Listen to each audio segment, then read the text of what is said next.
It is my view that the deceitful way the interview was obtained substantially influenced what my mother said. The interview was a major contribution to making my parents' relationship worse and has since hurt countless others. It brings indescribable sadness to know that the BBC's failures contributed significantly to her fear, paranoia, and isolation that I remember from those final years with her.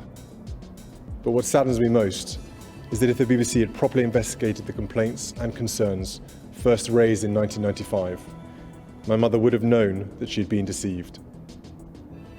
She was failed not just by a rogue reporter, but by leaders at the BBC. It is my firm view that this Panorama programme holds no legitimacy and should never be aired again.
By his service to the nation and the Commonwealth, by his courage, fortitude and faith.